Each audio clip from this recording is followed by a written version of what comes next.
Assalamualaikum warahmatullahi wabarakatuh dan selamat pagi untuk kita semua. Perkenalkan, saya Tifta Rahmatika selaku MOT pada acara podcast dengan tema Mari Berprestasi di Segala Bidang. Nah, sebelum saya lanjut ke acara inti, podcast ini merupakan proker baru loh di Divisi Pengembangan Seni dan Olahraga Himaki FMIPA Universitas Riau. Dan hari ini merupakan podcast perdana dari Dinas PSO Himaki FMIPA Universitas Riau.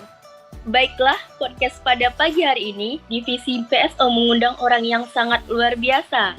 Beliau adalah Ayunda Maria Lucia Dwi Gama Purba. Selamat pagi, Yunda. Selamat pagi.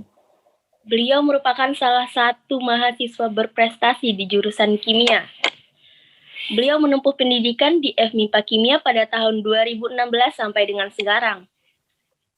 Pengalaman organisasi beliau sangat banyak, yaitu pada tahun 2017 sampai 2018 merupakan anggota PPA Kimia Himaki Universitas Riau. Dan pada tahun 2018 sampai 2019 merupakan kepala EDS, yaitu Ketua Debat Bahasa Inggris di Universitas Riau. Beliau juga memiliki segudang prestasi, yaitu pada tahun 2019, beliau merupakan semifinalis debat di Islamic University Malaysia dan merupakan runner-up dan top 15 best speaker dan mendapatkan bronze medal pada acara NUDC. Dan pada tahun 2019 juga, beliau merupakan first runner-up NUDC oleh LL Dikti yang ke-10. Nah, selanjutnya kita masuki sharing session. Kepada Yunda bisa dong diceritain hal yang luar biasa yang pernah Yunda alamin selama menempuh pendidikan di UNRI dan mencapai prestasi. Oke, halo semuanya. Itu agak diralat ya sebenarnya. Bukan kepala EDS tapi head of ARD. Tapi ya udah itu aja sih. Apa yang mau di-sharingkan ya? Probably mungkin dari pengalaman debat sendiri ya. Mungkin teman-teman atau mungkin yang dengar atau baca podcast ini kenalnya saya karena kemarin menang nasional NGDC 2019 yang novice kategori. Dan saya juga di trailer bilangnya itu pengalaman yang paling besar ya. Gimana ya? Itu sebenarnya acara atau perhelatan yang salah satu yang paling besar di Indonesia, dan yang berkesannya itu adalah karena selama saya persiapan NUDC dari tahun 2019 itu saya tidak hanya bisa kesempatan untuk tampil di YouTube-nya Puspresnas Dikti, karena yang masuk gen final itu bakal masuk bakal disiarkan langsung, dan juga videonya ditaruh di YouTube kan untuk pembelajaran untuk qualification.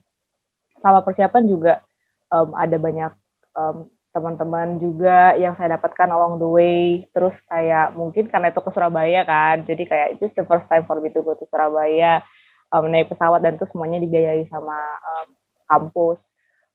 Jadi banyak sih pengalaman berkesannya. Kalau gimana ya, mau mulai dari mana ya? Intinya itu pengalaman yang menyenangkan lah untuk menutup semester 6.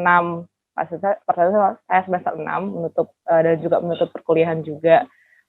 Dan bonusnya juga di akhirnya karena menang, terus kayak semua orang kenal, bahkan sampai dosennya teman saya yang bukan debater tiba-tiba nge-post tentang saya sama partner saya, Ayah kan. Terus dia juga shock gitu, di mana mereka kenal gitu.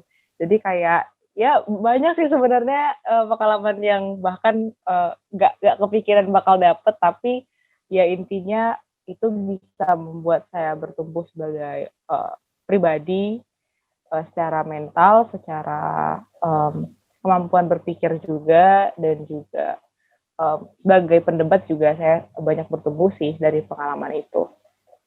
Jadi nih Kak, Silvi mau nanya kan ya. Jadi kakak tuh sebenarnya mulai debatnya emang udah dari tingkat sekolah atau pas emang masuk universitas baru kepikiran bakal ada debat Inggris nih. Kebetulan emang Inggris kakak mungkin bagus. Jadi kakak pengen ya ikut aja, atau memang udah dari sekolah gitu? Gimana ya? Iya dan tidak. Jadi waktu SMA itu saya pernah disuruh sama guru saya untuk ikut RSBC. Tapi pada saat itu satu NSDC di Riau itu belum seperti NSDC yang sekarang. Jadi teknisnya belum terlalu bagus. Dan yang kedua pada saat itu juga di SMA saya kan di Kerinci, SMA Pusat Andalan, dan itu mereka tidak punya pelatih debat yang benar-benar ngerti debat seperti apa. Jadi memang saya turun NSDC itu kayak ya udah turun gitu. Nggak tahu debat itu seperti apa dan nggak pernah dapat pelatihan formal sebelumnya. Dan memang tidak advance sih, maksudnya tidak pergi ke babak semifinal atau quarter final gitu kan. Jadi sebenarnya dan itu kan waktu saya masih maba, jadi sebenarnya saya ngerasa kayak ya udahlah, trauma sih, gak mau debat lagi gitu. Terus pas kuliah itu Bang Erik, anak Kilsidia 15, Bang Erik ya, Bang Erik ngajakin, BEM FMIPA mau ada lomba debat tuh, bahasa Inggris untuk bulan bahasa, yuk, lu sih mau kan mewakili FMIPA, mewakili kimia gitu. Masalahnya, udah abang itu udah lama ngomong sebelumnya, tapi abang itu nggak follow up kan, tanggal berapanya. Abang itu ngomong tanggal berapanya itu adalah hamin 10 jam, hamin 2 jam dari acara gitu. Terus pasalnya aku tuh nggak ada kelas, kakak tuh nggak ada kelas, dan jadi kayak baru bangun, gitu. Terus gak apa-apa Lucy, gak apa-apa, Lucy mandi aja dulu, nanti dijemput gitu kan. Jadi dijemput ya udah main gitu kan. Pada situ juga belum ada latihan, terus nggak taunya menang gitu kan. Jadi habis itu boleh juga nih debat gitu. Akhirnya yang tadinya trauma nggak mau debat lagi malah jadi ketua sampai sekarang. Terus dari situ Bu Ririn rekom kakak untuk mewakili kimia di NUDC MIPA 2017. Masuk juga ke universitas. Pas universitas baru ketemu komunitas debat kan, UR Debaters, itu namanya, sekarang namanya EDS Untri. Terus kayaknya seru nih di komunitas gitu kan. Jadi kayak ada teman kakak yang merupakan anggota mereka, Nadia Wanara, Fisika 2016, tolong masukin dong Nat ke grupnya gitu. Jadi dimasukin dan sekarang ya udah jadi bagian dari komunitas gitu. Sebenarnya iseng-iseng aja sih intinya. Jadi awalnya Nggak ada perencanaan sama jadi sekali. menang ya Kak? Iya, iseng-iseng jadi menang. Lanjut nih, Sylvie masih kepo nih sama Mas kakak seputar debat ya, luar biasa kali, rata-rata emang prestasinya debat ya kan?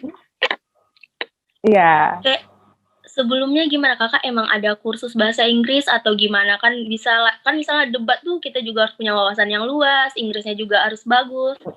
Jadi apa memang di debat ini grammarnya itu diperhatikan atau enggak sih Kak? Oh iya, frequently asked question deh. Sebenarnya debat parlementer bahasa Inggris atau debat yang dipakai di NUDC itu untuk penilaiannya sendiri itu grammar itu tidak boleh, bukan tidak diperhatikan, malah tidak boleh diperhatikan gitu. Justru tidak diperhatikan karena gimana ya? Karena kan bahasa Inggris itu kan bukan bahasa ibu kita kan. Jadi rasanya nggak adil aja kalau kita menilai kemampuan berpikir seseorang dari bagaimana dia menggunakan bahasa Inggris gitu. Kalau misalnya apalagi kan lomba debat ini kan debat bahasa Inggris kan nggak cuma Indonesia.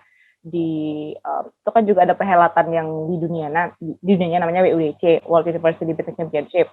Ya, masa grammarnya dinilai juga, padahal ada orang US atau orang Australia yang native speaker yang mungkin grammarnya lebih bagus gitu kan. Bahkan di WUDC sendiri itu kelasnya dipisah. Jadi sebenarnya grammar tuh nggak terlalu dipikirkan kali. Cuman bagaimana cara kamu memilih kata-kata atau mempersingkat kata-kata kamu supaya bisa lebih concise, bisa lebih padu, bukan lebih padu sih, bisa lebih mempersuit, apa bahasa Indonesia-nya ya, meyakinkan orang lain pun tidak banyak. Tapi kalau kakak sendiri, kebetulan tempatnya kakak itu ada akses ke channel berbahasa Inggris. Jadi ya sejak kecil karena gabut kan nonton TV, gitu. Jadi kayak proses pengambilan bahasanya itu bisa lebih cepat dan bisa lebih mudah gitu. Jadi ya itu sih kalau soal soal kemampuan bahasa Inggris ya. Tuh. Nah, ini Kak, kemarin kan kita ada ngepost tuh di IG-nya Himaki tentang question and answer. Jadi ada Ya. beberapa pertanyaan dari teman-teman kita buat Kak Lucy. Nah, katanya pertanyaan pertama katanya sesuai tema dan subtema apa sih sebenarnya prestasi itu di pandangan Kakak? Oke, kalau menurut Kakak ya, dia itu nanya ke orang yang salah, karena Kakak itu bukan orang yang habis. Jadi Kakak nggak terlalu, bagi Kakak prestasi itu malah bukan suatu hal yang penting. Maka kalau misalnya tanya apa itu, bukan hal yang penting sih, maksudnya bukan hal yang harus dikejar mati-matian gitu. Jadi kalau tanya apa itu orang berprestasi atau berprestasi, Kakak juga gimana ya gitu. Tapi if I have to define prestasi, maka kemungkinan Kakak akan menjawab ya orang yang berkontribusi ke komunitasnya. Jadi kalau misalnya dia itu merupakan komunitas, misalnya Kakak di EDS Untri, maka berprestasi itu artinya adalah dia berkontribusi di komunitas EDS Untri dengan cara ya memberikan menang lomba, memberikan piala gitu kan. Atau kalau misalnya di konteksnya di Himaki, maka orang berprestasi itu ya adalah orang-orang yang mungkin aktif dalam organisasi atau dia turut menyukseskan Himaki supaya nanti di PKM tahun depan bisa dapat penghargaan gitu.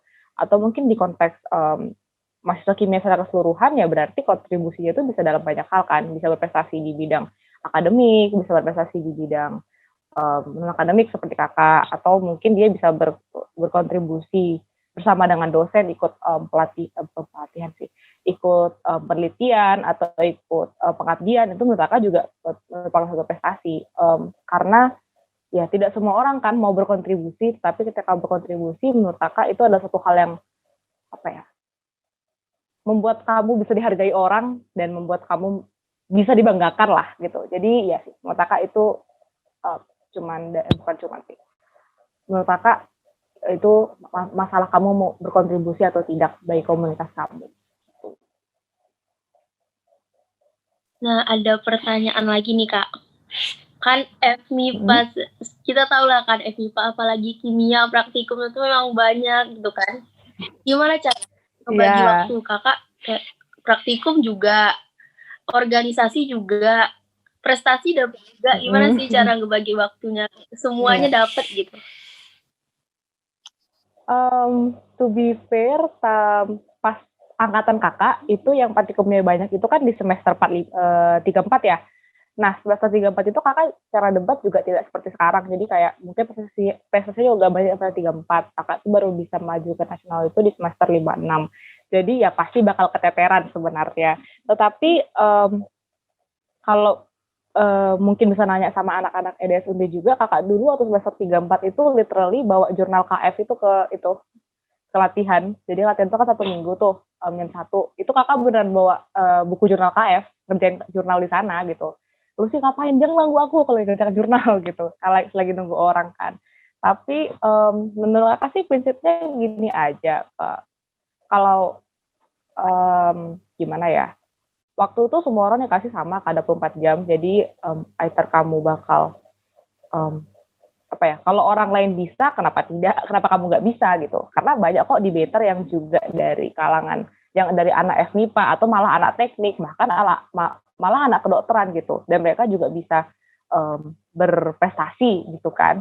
Jadi sebenarnya itu bukan perkara gimana ya, mindsetnya itu bukan perkara ada waktu atau tidak, tetapi kamu mau merelakan waktu rebahanmu atau tidak. Sebenarnya itu sih, lebih ke kamu mau atau enggak bagi waktu aja. Berarti sebenarnya intinya niat juga ya Kak dari diri sendiri. Iya, niat sih yang paling penting. Jangan apa ya, pokoknya jangan langsung merasa rendah diri dulu karena kamu anak kimia, praktikumnya banyak, maka kamu memang pasti akan ada saat di mana kamu mengorbankan salah satunya, tetapi bukan berarti setiap saat kamu malah nggak bisa sama sekali gitu. Kamu bisa kalau kamu ya mau berkorban sedikit lah waktu rebahannya gitu. Nah, ini ada lagi pertanyaannya nih. Dia bilang gini, kakak itu bukan pendebat biasa katanya, malah kakak debat bahasa Inggris. Wah, kalau boleh tahu pemicu kakak buat berani ambil kesempatan ini apa gitu? Gimana ya? Tadi kan masuk debatnya kan kayak iseng-iseng gitu kan, iseng-iseng berhadiah gitu. Jadi sebenarnya pemicunya itu ya sebenarnya nggak ada sih di awal. Tapi di akhir tuh memang kalau di debat ya, kayaknya nggak cuma kakak yang ngalamin. Gimana ya? Ada suatu saat di mana kamu itu merasa kamu itu udah mau nyerah aja lah gitu, kayaknya udah nggak ada perkembangan gitu. In that kayaknya kakak bisa kasih alasan apa sih yang jadi pemicunya. Yang pertama sih karena gak ada prestasi ya waktu semester 3 dan 4 ini kayaknya aku bagus nih di sini, ya udah seriusin aja siapa tahu dapat trofi gitu kan. Tapi kalau ada banyak alasan non pragmatis lain, misalnya kayak kakak sendiri merasa ketika kakak masuk ke komunitas debat, ketemu sama orang-orang yang berdebat, kakak cakrawalanya semakin terbuka pemikirannya gitu kan. Bisa melihat dunia nggak cuma dari sudut pandang anak kimia, tapi juga bisa melihat menurut sudut pandang anak HI, atau dari sudut pandang anak hukum, atau dari sudut pandang anak Kaperta mungkin, atau sudut pandang anak teknik gitu. Dari sudut pandang yang dia pokoknya lebih luas lah, dan kakak juga belajar untuk menerima bahwa apa yang kakak kira benar selama ini belum tentu itu akan selamanya benar, atau belum tentu ketika kakak yang kakak pegang benar maka yang orang lain pegang yang berbeda itu salah gitu kan. Jadi mungkin secara pragmatis alasannya kakak makin berkecimpung di bidang debat adalah karena itu membuat kakak menjadi orang debat, membuat kakak menjadi orang yang lebih baik, baik secara pola pikir, baik secara mentalitas, dan ya secara CV semakin baik juga gitu kan. Jadi ya mungkin itu sih lebih ke keuntungan ke diri kakaknya lebih banyak. Gitu. Ini Kak, pertanyaan selanjutnya. Rata-rata itu teman-teman pada nanya kakak belajar di mana. Ada 3 orang yang nanya nih, kakak belajar di mana katanya. Iya. Oke. Sebenarnya kakak nggak belajar ngeles gimana gitu sih, tapi ya memang karena kakak waktu masih kecil itu pulang sekolah gabut, jadi kayak buka televisi, terus teman-teman kakak itu mereka tuh di sekolah tuh pada ngomong tentang channel-channel bahasa Inggris gitu, kayak dulu masih ada Disney Channel, terus kayak Fox Movies, Fox World gitu kan. Jadi kayak kayaknya supaya aku nyambung, aku nonton juga deh gitu. Akhirnya kakak nonton, nah itu kan bahasa Inggris kan. Itu sih sebenarnya nontonnya, tapi gara-gara nonton itu kayak udah bisa tidur. Kemudian untuk ngomong bahasa Inggris itu terciptanya dari karena sering nonton. Terus kayak waktu SMP belajar masih lanjut, SMA juga masih lanjut. Nah, yang kuliah ini yang agak tricky kan, karena kakak nggak punya televisi, dan kakak tuh juga teman-teman yang belajar bahasa Inggris itu nggak banyak. Jadi kakak tuh make up-nya dengan ikut EDS satu. Yang kedua itu adalah kalau misalnya ada tugas nyari, ya bukan tugas sih, kan kita buat jurnal tuh kan pasti ada kewajiban untuk melampirkan jurnal kan. Biasanya kakak usahakan tuh selalu pakai jurnal bahasa Inggris, selain untuk menghindari jurnal yang sama, juga untuk memperkaya kemampuan reading sih. Jadi kalau misalnya bisa disimpulkan ya gimana cara belajar bahasa Inggris, ya kamu harus membiasakan diri dengan bahasa itu, nonton, dengar, baca. Itu sih. Nah, tadi kakak bilang kakak belajarnya kan dari nonton TV ya kan ya? Nah, sengaruh apa nonton TV itu dengan speaking bahasa Inggris kita, seberapa berpengaruh gitu loh? Ngaruh banget. Jadi kakak tuh sebenarnya bahasa Inggris, maksudnya TK SD kan belajar bahasa Inggris kan. Jadi kayak misalnya kosakata kayak susu, kosakata kayak suka dan apa segala macam itu ya udah tanam di kepala gitu kan. Tapi untuk memformulasikan kata-kata tersebut jadi kalimat, atau ya itu tadi kepedean untuk ngomong itu, bagi kakak sendiri waktu kelas 1 sampai kelas 3 tuh belum ada, karena ya di rumah kakak ngomong bahasa Indonesia, teman-teman kakak ngomong bahasa Indonesia gitu kan. Tapi setelah kakak lihat bagaimana mereka pada saat itu bukan orang-orang yang di televisi itu berbicara dalam bahasa Inggris, kakak juga dapetnya tuh kayak gimana ya ngejelasinnya ya. Oh, jadi kalau misalnya dia bilang saya takut, oh gini cara ngomongnya gitu. Konteksnya seperti ini gitu. Jadi agak susah sih ngedeskripsikannya, tapi pas kakak kelas 4 itu kakak bisa ngomong dengan lancar walaupun grammar kakak acak-acakan. Jadi gimana ya, agak susah sih ngedeskripsikannya, tapi ya kira-kira seperti itu bisa membangun oh gini deh, menonton itu bisa membuat kamu berpikir dalam bahasa Inggris. Kan biasanya kan kita ngomong tuh kan levelnya itu kan kayak aduh ini mau bilangin ini pakai kosakata yang mana ya gitu. Tapi the moment kamu udah nonton, mungkin karena kamu udah tahu di konteks apa dia ngomong seperti apa, it helps you to think. Itu tidak membuat kamu berpikir bukan lagi dalam bentuk aku mau ngomong ini terjemahkan dalam bahasa Inggris, tapi kayak kondisinya apa, aku harus ngomong seperti apa. Udah langsung berpikirnya dalam bahasa Inggris gitu. Semoga ngerti ya yang Mbak nanya ya. Ya kira-kira seperti itulah. Gitu. Coba sendiri deh biar tahu. Ini ada lagi nih. Iya. Momen awal kakak mau ikutan debat hingga sampai sekarang. Ya itu sih dari SMA diajakin, terus ternyata kalah gitu kan. 2 kali sih bahasa Indonesia, bahasa Inggris, dua-duanya kalah, jadi kayak trauma gitu. Terus kemarin pertamanya dari debat bulan bahasa sih di FMIPA, terus menang kan sama Kak Ade pada saat itu. Terus habis dari situ Buridin rekom ke NUDC 2017 sampai ke universitas kemarin, kebetulan juga masuk grand final kan untuk maba. Itu kan banget sih menurut kakak. Terus dari situ kan udah masuk komunitas kan, udah masuk EDS Unri. Ya jadi kayak NUDC 2018 ikut lagi, ya kalah juga sih sebenarnya pada itu. Maksudnya kalah dalam artian tidak melaju ke nasional gitu kan. Ada juga beberapa lomba lain kayak di tahun 2018 itu kayak Sumatera English Olympiad di FKIP gitu. Baru lanjut lagi 2019 ikut reseo lagi baru sampai NUDC. Jadi awal mulanya itu ya itu dari menuruti permintaan senior dan permintaan dosen. Awal mulanya sebenarnya. Lanjut ya Kak, katanya kan kalau misalnya setiap ada perlombaan itu kira-kira berapa lama kakak nyiapin diri itu? Persiapan kakak ikut NUDC itu 2 tahun dari 2017. Kenapa kakak bilang 2 tahun? Karena gimana ya?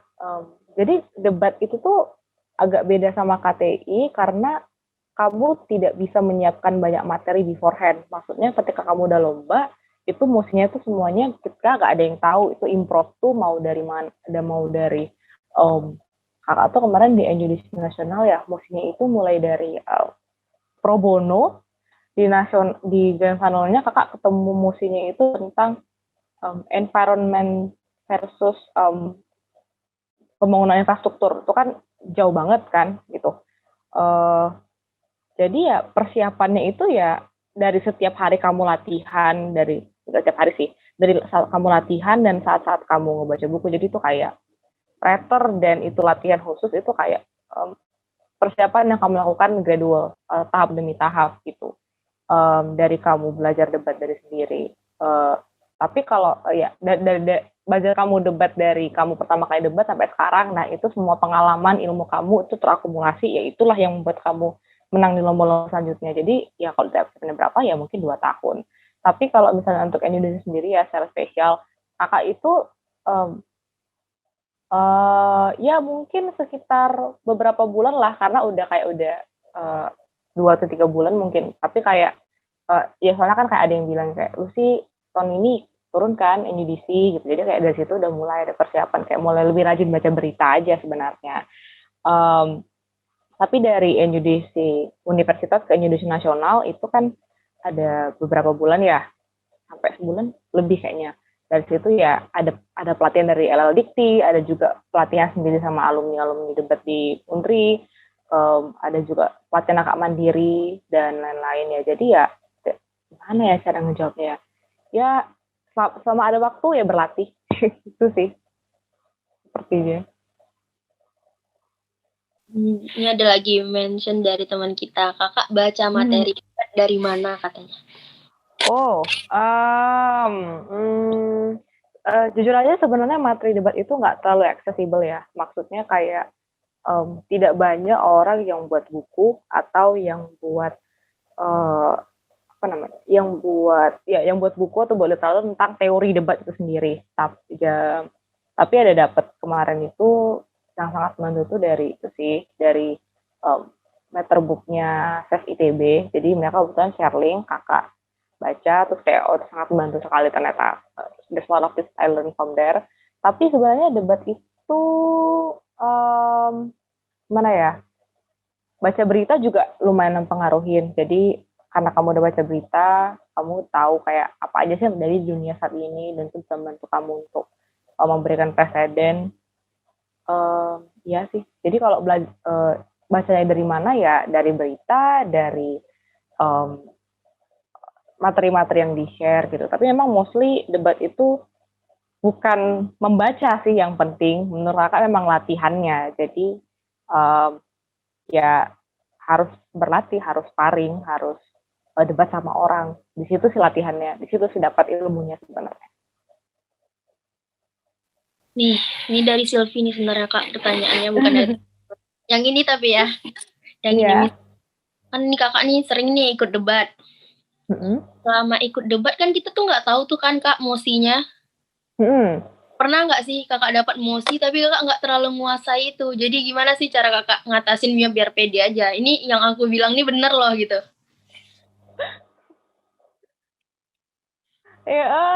Sering kejadian sebenarnya di selama kamu berdebat pasti ada sekali kayak gini. Tapi debat itu adil kok. Jadi misalnya ada suatu mosi yang tidak semua orang tahu, misalnya tidak semua orang tahu, misalnya kayak frasa-frasa yang agak asing, misalnya kayak third exclusionary feminism gitu, atau kayak hashtag #MeToo movement gitu, atau kayak apa ya yang orang tahu, misalnya kayak Panmunjom Declaration gitu. Biasanya sebelum kamu mulai berdebat, sebelum launch motion itu ada namanya kadang kalau yang benar-benar banyak yang kalau misalnya itu yang tidak agak asing, maka dia ada namanya info slide. Jadi di info slide itu bakal ada penjelasan singkat tentang itu apa sih, feminism itu apa sih, Panmunjom Declaration itu apa sih gitu. Jadi kayak sebenarnya ya mungkin awalnya nggak tahu gitu kan, tapi kan dari baca itu udah satu slide itu kayak mungkin udah tahu lah gitu. Ya meskipun itu nggak membantu banyak ya kalau misalnya kamu benar-benar nggak tahu gitu. Tapi kakak gini sih, the more you debate, the more kamu pahami bahwa mosi-mosi itu sebenarnya asking for the same thing. Burden of proof-nya sama kalau di debat istilahnya. Jadi kayak kalau mosinya itu tentang third exclusionary feminism ataupun MeToo, itu kan sama-sama feminism tuh. Ya kemungkinan besar yang di argumennya itu bakal berkutat seputar apakah ini menguntungkan gerakan feminisme atau tidak. Jadi ya biasanya sih kalau misalnya musuhnya apa istilahnya benar-benar kakak nggak tahu ya kakak bergantung kepada intuisi dan pengalaman kira-kira apa yang harus dibuat sebagai argumen. Tapi biasanya meskipun nggak tahu banget ya paling worst case-nya itu adalah ya itulah memandai gitu. Oke Kak, jadi ini ada ini pertanyaan terakhir. Boleh dong dikasih tips serta motivasi untuk teman-teman kita. Rata-rata tuh pengen berprestasi, cuman kayak nggak pede gitu. Tips sama motivasinya. Jangan takut gagal sih. I learned it the hard way to debate. Karena debat itu kan kompetitif kan. Jadi kayak kamu tuh bahkan latihan itu udah kayak 1 lawan 1 atau 1 lawan 3, 1 lawan 1 gitu.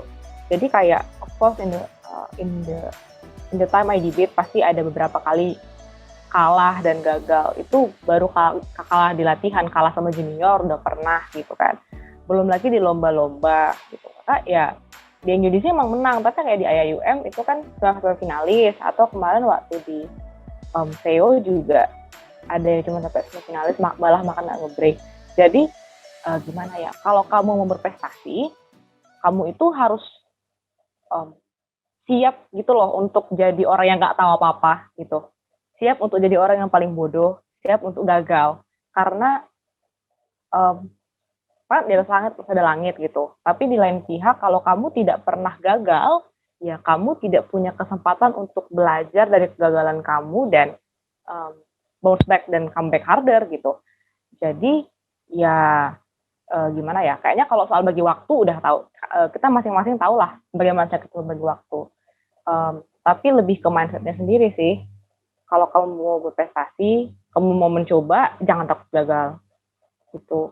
Dan jangan terlalu hard on yourself gitu loh, aku ikut lomba harus menang, ya nggak gitu juga gitu kan, pasti kan ada masalahnya kan, pada masanya akan kalah. Jadi siapkan mentalmu dulu untuk kalah, baru kamu bisa ngomong berprestasi atau enggak. Karena orang yang berprestasi itu adalah, kalau kata quotes kan, orang yang paling sering kalah justru gitu.